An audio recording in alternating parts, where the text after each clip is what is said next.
네, 안녕하세요. 김한쌤입니다. 자, 우리는 좀비 기술 특강 기본편을 완료했죠. 제 유튜브 재생 목록 제35회 민법 좀비 기술 특강 기본편에서 다시 볼 수 있습니다. 기본편에서는 상세한 내용을 설명드렸다면 이제 실전편에서는 실전에 맡긴 문제를 빨리빨리 푸는 요령을 익히는 단계입니다.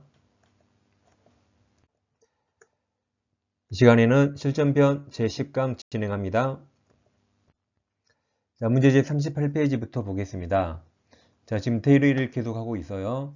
1번 표현들이 설명 옳은 겁니다. 그럼 자, 126조 권한을 놓은 표현들에서 기본 대리권은 뭐든지 다 인정됩니다. 기본 대리권 나왔죠? 제일 끝에 성립할 수 있다로 끝나야 돼요. 2번도 자, 기본 대리권 있어요. 그럼 될 수 없다 이가 무조건 틀렸어요. 뭐든지 다 될 수 있다. 3번 등기 신청 대리권을 기본 대리권 될 수 있죠. 이런 공법상 권리도 기본 대리권 될 수 있어요. 그래서 사법상 법률행위, 즉 대물 변제한 경우에도 표현들이 성립할 수 있다. 이게 맞았습니다. 기본 대리권 무조건 다 된다. 실제로 한 사법행위와 동종 유사성 유하지 않는 거죠. 4번 자, 복대리인도 대리인이죠. 그리고 복대리인 나오면 이것도 대리인이라 표현대리 법리 적용된답니다. 그리고 하나 외워두세요. 복대리인 나오고 표현들이 나오면 무조건 있다, 된다로 끝납니다. 그래서 앞글자 따서 외워요. 복표 있다, 복표 있다. 우리 복권 팔잖아요. 복표 있다 하시면 되겠습니다. 그 다음 이제 표현들이가 성립하면 과실상계가 적용되지 않기 때문에 상대방에게 과실이 있더라도 본인 책임, 경감, 강경할 수 없습니다. 과실상계는 교통사고처럼 손해배상액을 산정할 때 적용되죠.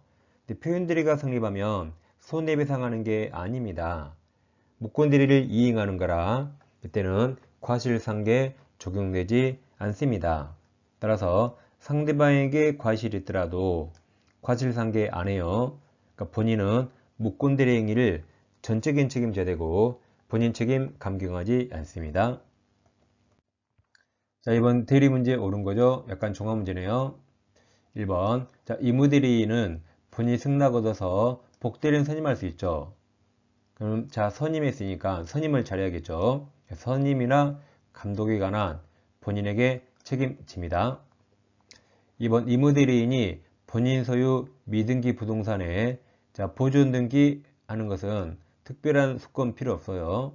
그래서 대리인에게 미등기 부동산을 맡겼거든요.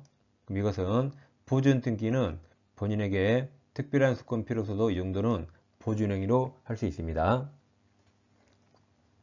3번. 자, 3번도 복들이 나왔어요. 그러면 표현들이 나왔죠. 그럼 있다, 복표 있다 해서 이게 정답입니다. 복표 있다 여보세요. 즉 대리인이 대리권 소멸후 대리인이 직접 상대방과 대리행위 하는 경우뿐만 아니라 여기서 대리인이 대리권 소멸후 복대리인을 선임해서 복대리인에게 대리행위를 시킨 경우도 다 표현들이 성립할 수 있습니다. 4번 대리권 수요 표시한 표현들이 125조죠. 이게 성립하기 위해서 본인과 표현 대리인 사이에 유효한 관계 필요 없어요. 근데 뭐 4번은 중요한 거 아닙니다. X 안 봐도 됩니다. 5번 기본 대리권 무조건 다 된다. 그래서 법정 대리권도 기본 대리권 될 수 있으니까 표현 대리 한답니다. 기본 대리권 무조건 다 된다. 정답은 3번입니다. 자, 3번으로 오세요. 표현들이 설명 옳은 겁니다. 1번 상대방의 유권들이 주장에는 표현들이는 무권들이라 표현들이 주장은 포함되지 않죠. 자, 2번은 기본 대리권 무조건 다 돼요. 기본 대리권은 대리행위와 같은 종류일 거 유효하지 않습니다. 뭐든지 다 된다. 동종 유사성 유효하지 않아요. 3번도 기본 대리권 무조건 다 돼요. 기본 대리권에는 뭐뭐 또 포함된다 이 자체가 무조건 그냥 맞았습니다. 복대리인 권한도 당연히 포함된다. 4번 대리권 수요 표시한 표현들이 125조에서 대리권 수요 표시는 꼭 대리권 또는 대리인이라는 표현을 사용한 경우에 한정하지 않죠. 어떤 명칭 승낙을 묵시적으로 명칭 사용을 묵시적으로 승낙해도 수요 표시로 볼 수 있습니다.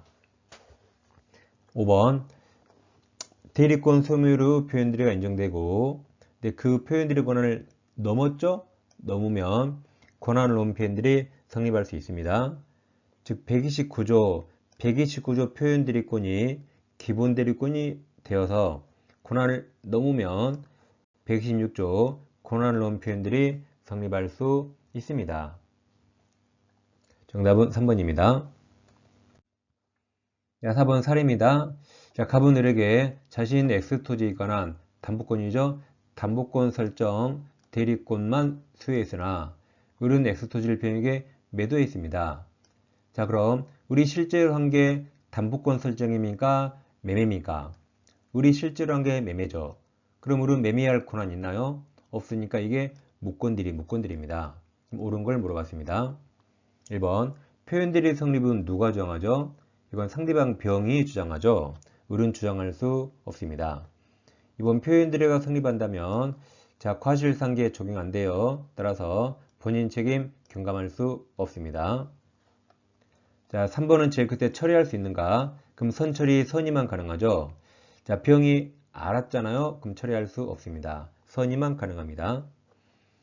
4번은 제일 끝에 표현대리가 성립할 수 있는 거 물어봤어요.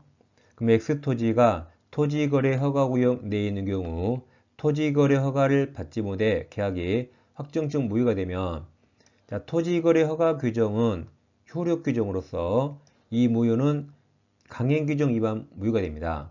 표현대리 성립할 수가 없습니다. 표현대리는 행위 자체는 유효해야 됩니다. 그래서 이렇게 행위 자체가 강행규정 위반 무효면 본인이 이행할 수 없으니까 표현대리가 성립할 수가 없습니다. 자, 5번도 표현대리가 성립할 수 있는 거 물어봤어요. 그럼 우리의 X토지에 대한 매매계약을 간명의가 아니라 자신 을명의로 했네요. 그럼 현명했어요? 안 했어요? 현명 안 하면 애초에 대리가 될 수가 없습니다. 그럼 대리가 될 수 없으면 표현대리도 성립할 여지가 없습니다. 이게 정답입니다. 현명해야 대리가 돼요. 표현대리도 현명했어야 됩니다. 현명하지 않으면 대리가 아닙니다. 표현대리도 아니죠. 정답은 5번입니다. 자, 5번 표현대리 설명 옳은 겁니다. 자, 1번 길죠. 그럼 꼭 읽을 필요 있어요? 우리는 습관적으로 1번부터 있는데 너무 길잖아요? 그럼 그냥 패스하고 짧은 것부터 읽으면 되죠. 2, 3, 4, 5는 다 짧잖아요. 자, 그럼 일단 1번은 틀렸고 좀 더 볼 거예요. 2번 표현대리가 성립하죠. 그럼 과실상계 법리 적용 안 되니까 본인 책임 경감할 수 없습니다.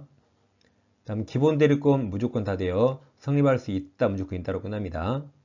즉 129조 표현 대리권도 기본 대리권 될 수 있으니까 성립할 수 있다로 끝나야 돼요. 다음 4번은 강행법규 위반 무효면 표현 대리 법리가 적용될 여지가 없다 그랬죠. 행위는 유효해야 됩니다. 5번 유권대리 주장 속에 무권대리는 표현대리라 포함되어 있지 않죠. 그러니까 답이 4번 나오고 1번 볼 필요 없었습니다. 그걸 1번 판례는 안 중요합니다. 그냥 패스해도 되는데 잠깐 살펴볼게요. 본인이 타인에게 대리권을 수여하지 않았지만 수여하였다고 상대방에게 통보한 경우 그 타인이 통보하던 상대방과 해야겠죠.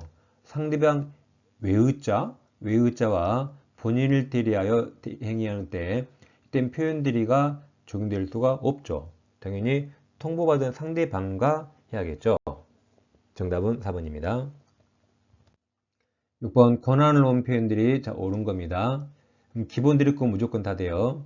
근데 기본 대리권 존재했어야죠.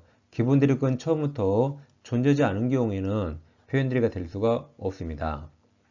자, 2번은 기본 대리권 될 수 없다 이 말이 무조건 들려요. 뭐든지 다 된다. 그래서 복인권 없는 대리인이 선임한 폭대리인 권한도 기본 대리권은 무조건 다 될 수 있습니다. 3번은 행위가 무효면 표현들이 될 수가 없어요. 4번 기본 대리권 무조건 다 된다. 성립할 수 없다 틀려요. 무조건 다 된다. 법정 대리권도 기본 대리권 될 수 있습니다. 5번은 자, 항상 판단 기준은 행위 당시예요.